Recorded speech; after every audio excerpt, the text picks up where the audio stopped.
All right, all right, all right. Welcome, welcome, welcome. My name's Augustino, and I'm with Bulletproof Cash Flow. So we're just setting up in a different studio here. This is a makeshift studio that we have. We're going to be moving our studio to a new place, but no matter what happens, the show must go on, and we still get out there and we deliver our message to try to help people like you get into the real estate game the same way I did. So before I get into today's topic about how to raise money for your multifamily deal, your commercial deal. Before I get into all that stuff, I want to share a little bit about me and where I come from, because I think it'll give you a good point of reference. So my background is primarily in commercial, or rather in corporate America, right?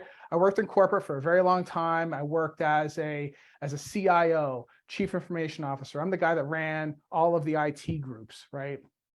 And it was fine. It was okay working in corporate until it wasn't, and I think what happens is that as you're working in corporate, you work your way through, you work your 40-hour work week, they send you home the next day. For me, it was praying for Fridays and dreading Mondays. After a while, that's what it becomes. And if you're out there and you're feeling the same way, it might be time for a change, right? And I knew that it was not for me. Doing the whole corporate America thing was just not for me.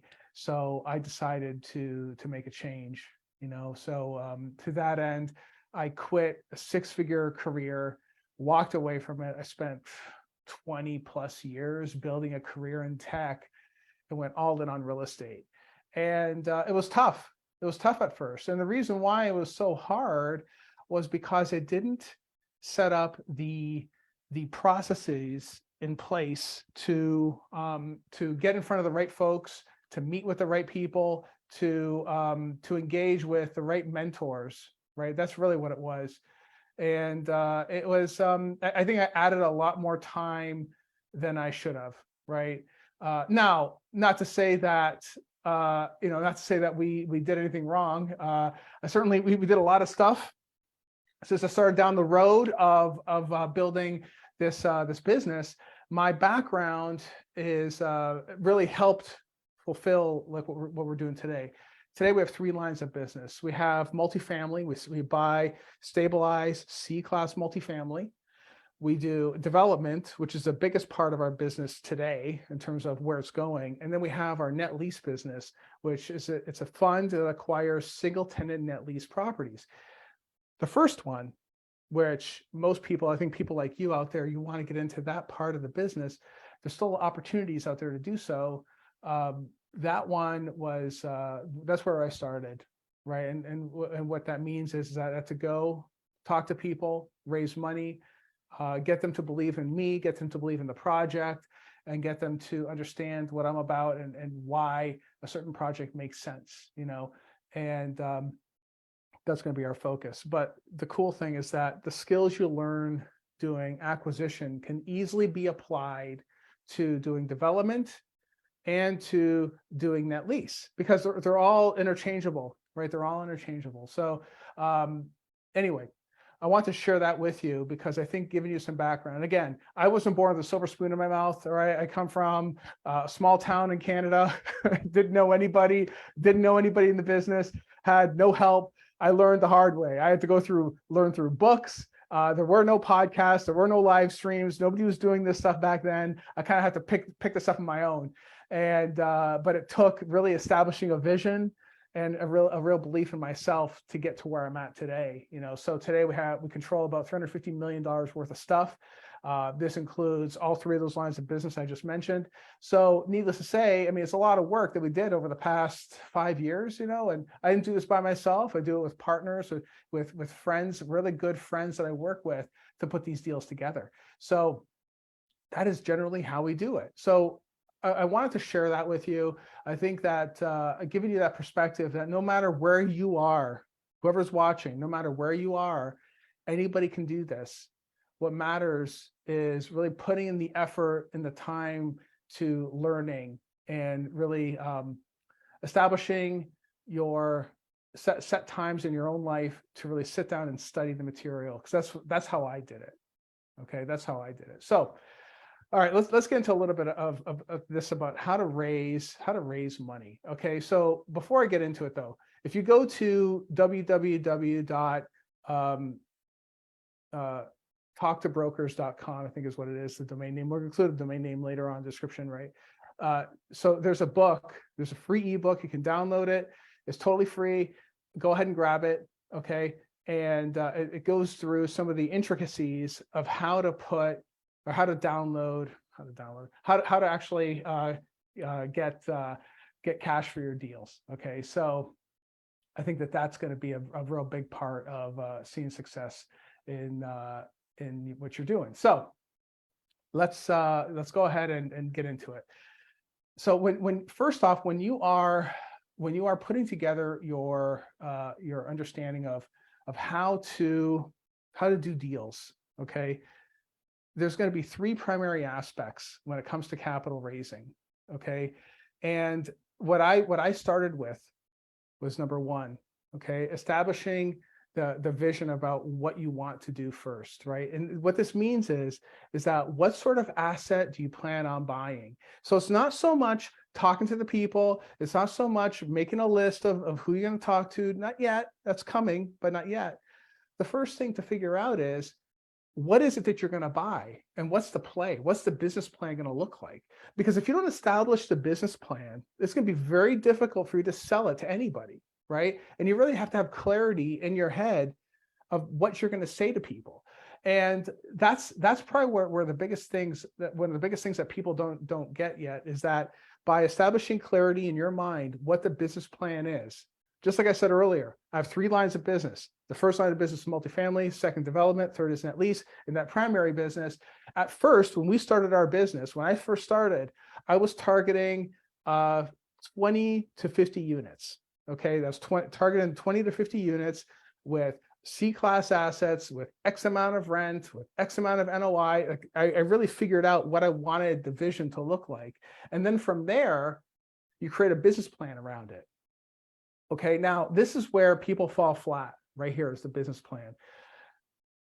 Today, most of you guys out there are very, very fortunate that there's so many tools available to you that you can use to help make your plan look beautiful, right? You have Upwork, you have Freelancer, you have all these different sites that have great talent out there, great graphics people to make your project, your plan, so to speak, really, really pop.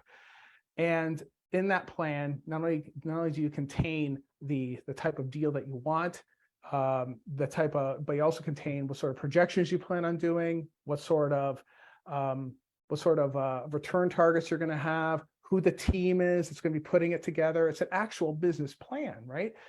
This is important because if you don't have that plan set up, along with the people that are going to be on that in that deal, it's going to be very hard to get it over the line. But how it looks, it's got to look professional, right? And because if it doesn't look good, people aren't going to believe you. That's the long and short of it, you know. So it's got to look really, really good. It's got to look really nice. It's got to look sharp.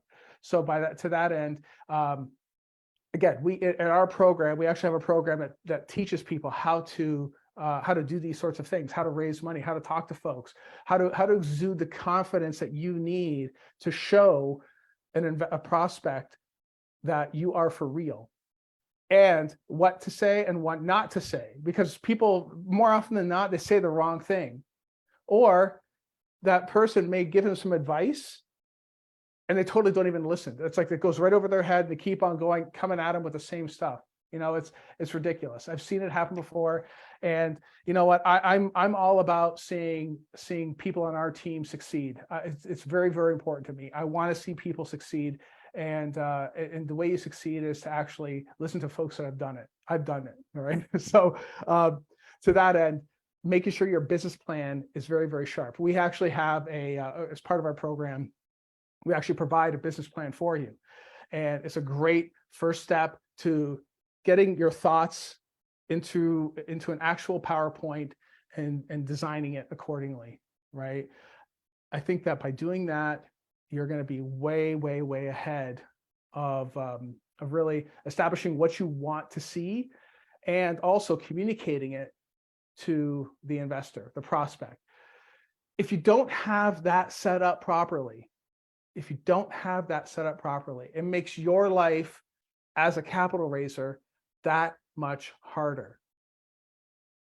Because if you cannot explain what your deal is clearly and concisely, raising the capital that you need is going to be extremely hard. So always clarify what you want, document it, show it. Pictures. People love seeing the pictures. What sort of asset you're going to buy? What does it look like? Where is it located? Show me on a map. Show me the interior before and show me what you can do after. What do you plan on doing after? What sort of finishes do you plan on putting in? What sort of flooring do you plan on putting in? How much is that flooring? What sort of kitchen cabinets are you going to put in? How much are the kitchen cabinets? What's a unit turn going to cost? How much rent am I going to get? Then how much will the market pay for rent in that area? All those things are very, very important, and you got to know them. You got to know it. You got to know it and the thing is, though, it's not hard if you do the research. If you do the research up front, when you do talk to someone, it makes it life that much easier. And part of this exercise too is when you do create your plan and you have all your numbers down, you do all the research. Now you go and talk to prospects. Okay. What I like to tell my students is talk to the prospects that'll never invest. Right? It's counterintuitive. Why would you do that? Well, I'll tell you why. If you're talking to, say your parents don't have any money, it seems to be a common thing. My parents don't have any money, so I know that. If you talk to them and they can understand and comprehend what you're talking about, and they throw up objections after objection after objection, and you're able to defend yourself after those objections, great, good, right? You're doing great. What it also does is you're introducing your family to the fact that you are now a real estate entrepreneur. Because if they've known you historically as another type of person, maybe you're a corporate person, maybe you worked in a pizza joint, maybe you worked on cars, whatever it is, doesn't matter. If you start talking to some of your immediate family members, even the ones that don't invest, and that you tell them what you're working on, they're going to tell their family what you're working on too. So people get excited about these things, right? And so it's going to start exposing your family to the fact that now you're doing real estate. You better stick to it though, right? That's the thing. You don't want to seem flighty. Like you only have that discussion when you are absolutely ready to perform. Okay, you have to be ready to perform. So that's a big part of it, right? For step 2 is talking to people, and there's a part 2 to this part 2, right? So when you are talking to your family, you're pitching them. What it's doing is you're preparing for the inbound discussion around why, how to defend yourself, how to protect yourself against the objections, all that fun stuff, important. But it's also getting you sort of comfortable with the pitch. That's the biggest part. Most people, especially when they're starting out, they get very, very, very uncomfortable. Being uncomfortable is okay. That's the thing. It's fine to be uncomfortable. It's okay to be uncomfortable. If you're not uncomfortable, it's a problem actually, right? Because when you're uncomfortable, it keeps you on your toes, right? You're gonna watch not to make any mistakes, and that's a big part of it, right? You want to be uncomfortable. And but what it also does is the more times you do it, the less uncomfortable you get. There was a time when I didn't want to talk on camera, and I would do the ums and the uhs and all that stuff. And I've gotten a lot better only because now I'm talking to the camera every day, right? It all starts with that. It all starts with just getting comfortable with presenting the material over and over and over and over again. That's a big part of it, okay? Talk to the people that are not going to buy from you, that are not going to invest in you. It's okay. Talk to everyone. Talk to everyone that'll listen. All right. Start with the people that are closest to you that won't invest. It's okay if they don't invest, because you want to practice. And when you practice, don't show up wearing, a gross t-shirt and just cut off jeans. Show up as if you're going to talk to an actual investor. You show up like you are ready to get that money. That's how you present. The whole package matters. Your presentation matters. Is your laptop screen clean? That matters. Do you show up nice and clean and press shirt? Everything pressed, your suit is pressed. Everything's nice and clean. Do you show up like that? You have to show up as if you were presenting to an actual investor. That's a big part of it, okay? Once you do that, then there's part two to part two, all right? In this terms of discussing things, right? The broker. What you're doing is, in the first part here, when you're talking to your friends, family, you're getting what's called a soft commitment. In a soft commitment, what you're doing is you're getting people to say, I'll you know what? I'll throw up 100,000. I'll throw in 50,000. If you find a deal, I'll throw in X. I'll throw in Y. And the reason why you do that is to get a soft commitment out of them. So what you do is you make a list of those soft commitments. Uncle Joe's he says to put him down for 100K. Aunt Jill's she's put in for 50. Uncle Jim is going to do 50 as well. You make up a list of names and amounts. And what you do on a weekly basis is communicate to these folks. Every single person, whether they committed or not, doesn't matter. Put them on, ask it, hey, do you mind if I put you on a mailing list and stay in communication like that? More often than not, they'll say, sure, why not? And every week you send out an email. These are the deals I worked on. Here's why we passed on them. Here's what we like about them. Here's what we don't like about it. It shows that you're actively engaged. This is the hardest part right here, guys. This is the hardest part because you have to actually do the work of underwriting the deals, pointing out what works, what doesn't work. And there's a great deal of effort that takes place in doing this type of stuff, right? But what it's doing is it's demonstrating to the audience, even after you've talked to your family members and you got some commitment out of them, you're keeping them warm. You're keeping them warm by hitting them up every single week, okay? About the deals you're working on, about the deals that you passed on, about a potential deal you might be excited about, all that kind of stuff. You're messaging them. Nice clean email. If you're using, say, MailChimp, I think MailChimp has a free program. You can use MailChimp too. It's fine. There's built-in templates there already. And you could use a nice template, put a nice picture in there, put a nice picture of yourself, and write up a very simple, clean email. It's just a reminder that you are still looking for deals. Okay. So you have that. Let's talk about step two now, the brokers. The brokers are the gatekeepers for the deals. The brokers are the gatekeepers of the deals that you want. The thing is, with the brokers, they don't know, if they don't know you, they will not send you the deals. Simple as that. They want to send the deals to people that are going to perform. They want to send the deal to people that have access to the cash, access to the debt, access to the operations, access to everything. They want to know that person, if they're presented with a deal, is going to get it over the line. That's what they want to know. If you have never done a deal before, you're certainly not going to get the best deals up front. You just won't.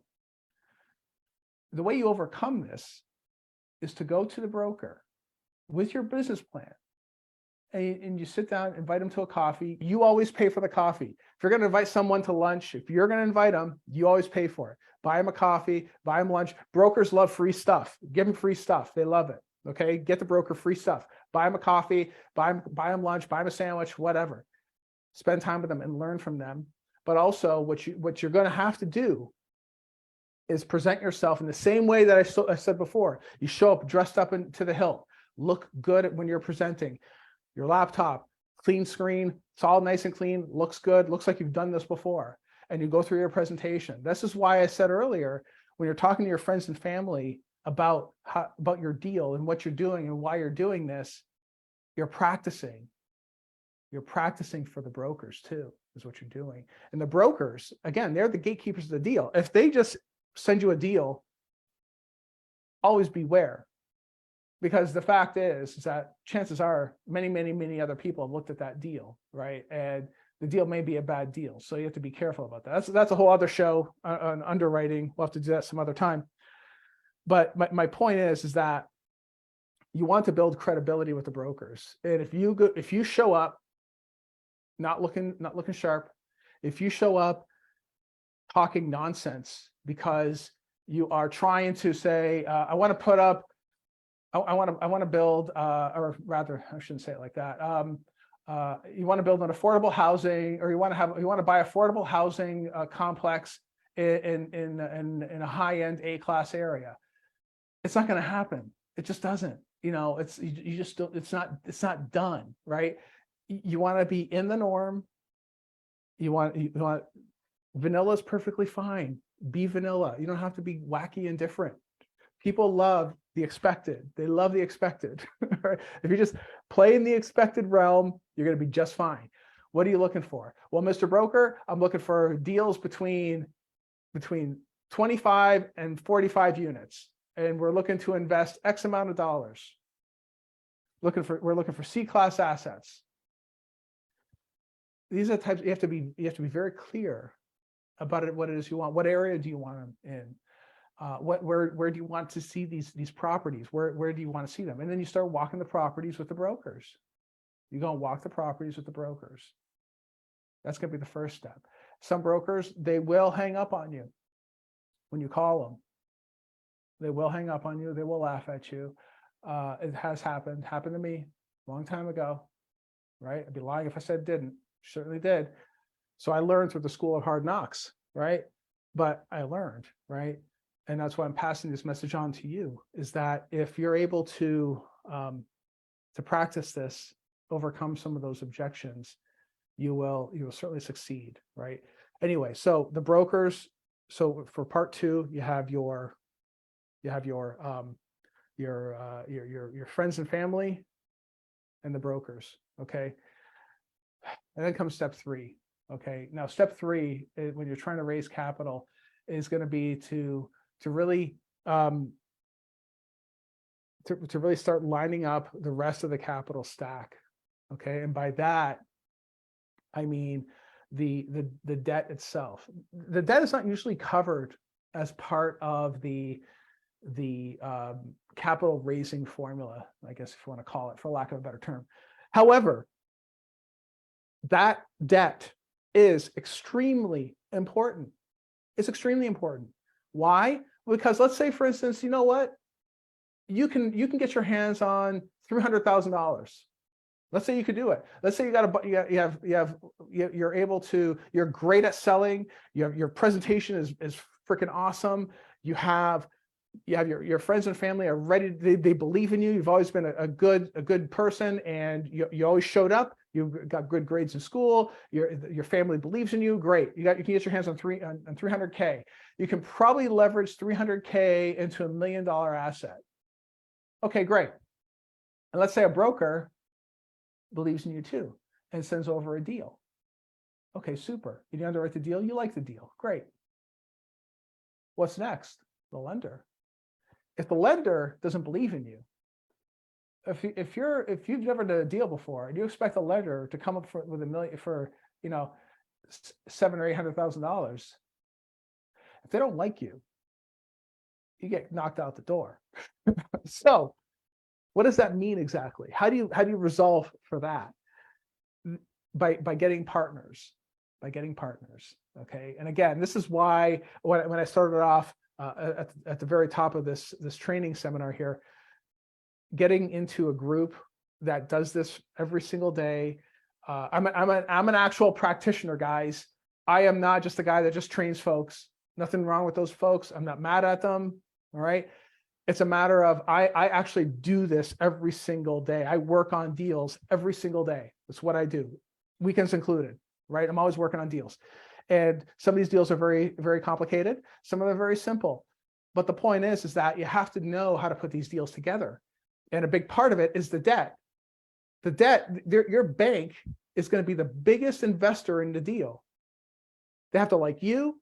They have to like your partners. They have to like the deal. They have to like who else. The limited partners are investing. They have to like the whole thing. If they don't like the whole thing, they pass. They move on. Especially right now in this economy, they don't have to do the deal. If they don't have to do the deal, they can just pass and just not do the deal. That's it. You're done. So it's vitally important that whenever you present, that you're very clear, concise, and you're able to discuss what's so special about that project. Okay, so what you do is you have to match up the project with the debt. And if you don't have the right background to do that, this is where what I said earlier at the very top of the call comes in. By getting around the right people that know how to do this kind of stuff, whether it's in a training group or even a group that we actually have. I wouldn't call it. I would call it more of a. It's almost like a mini mastermind in a way, because it's like a group training session where we're all talking about getting deals done, right? And I help you get the deal done. If you can't get the debt yourself, I help you get the debt. Because here's the thing: not all debt is created equal.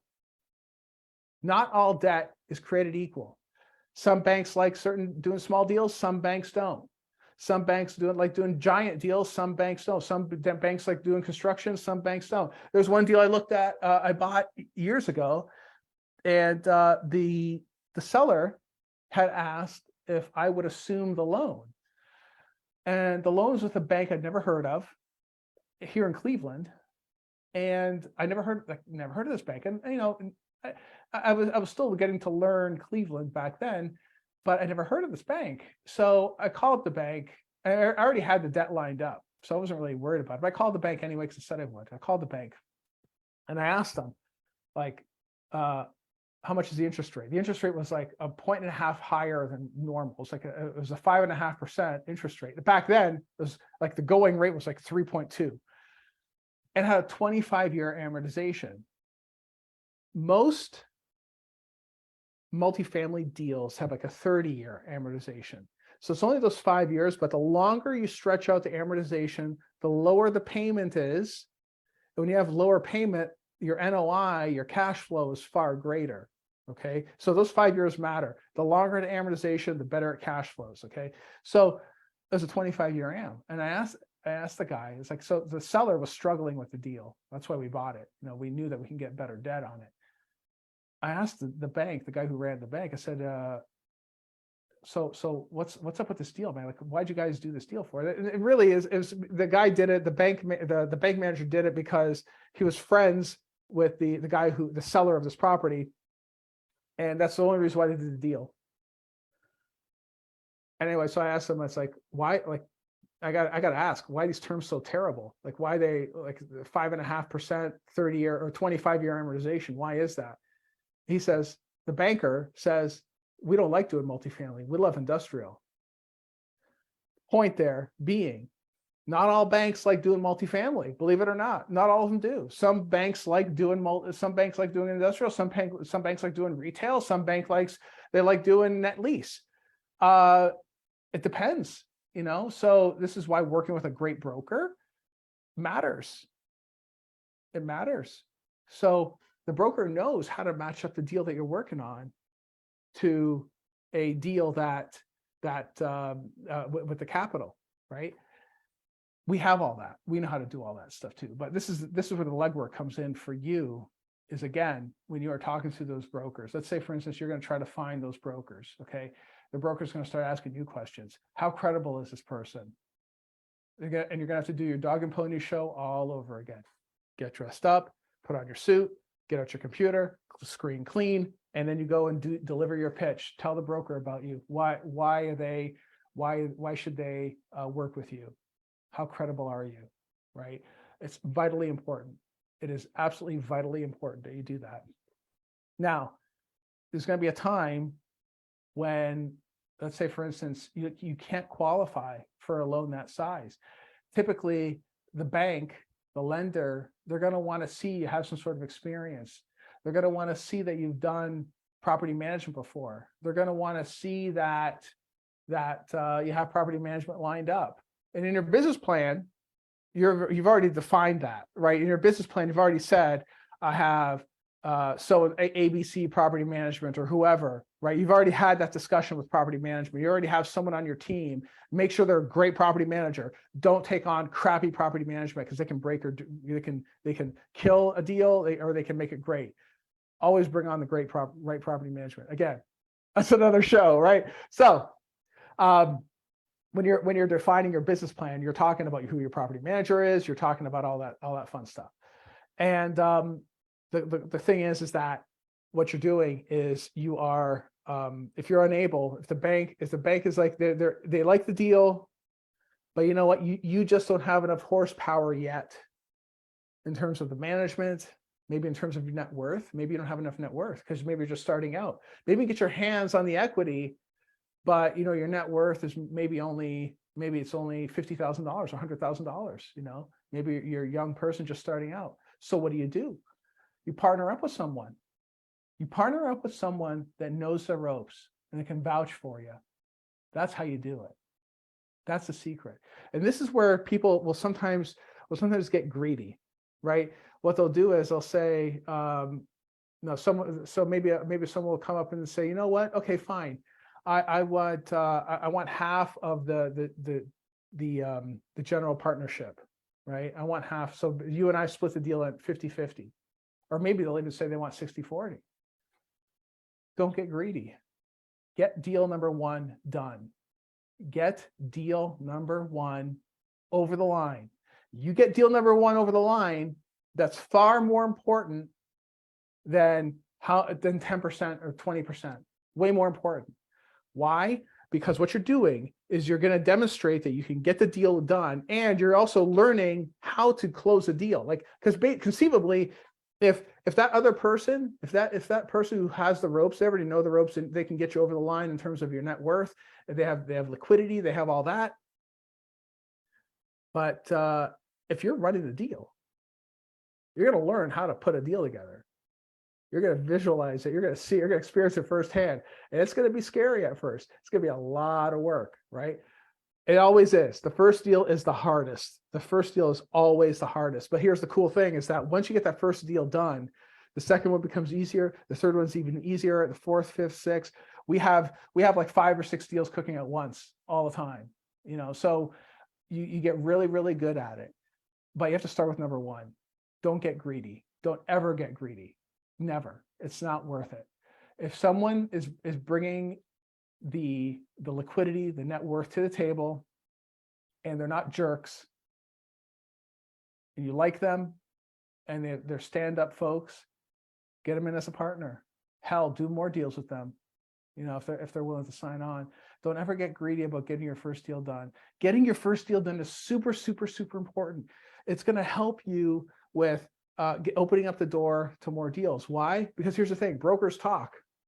When you close a deal and Tom, the broker, notices, oh, geez, Joelle closed that deal. How about that? Well, if she closed that deal, I wonder if she can close this other deal I got for her. Guess who's going to get that deal? You're going to get it. Joelle's going to get it, right? And then so you close deal number 2. Then what happens? Then the broker, Tom's going to talk to Joe, and it's going to talk to John, and all these brokers start talking. So next thing you know, deals will start coming to you. You're not even asking for deals anymore. They just start coming to you, right? You got to get deal number 1 over the line. And if you can raise the equity and you can get a partner on board they'll back you up, then you're going to be golden. Okay. That's the thing. So like I said, at the beginning, at the top of this training, guidetocapital.com. It's guidetocapital.com. Go there. There's a free ebook. Put in your name, email address. It'll send it to you. Okay. It's a great book. I go through the intricacies of how to put these types of deals together. I go pretty detailed on that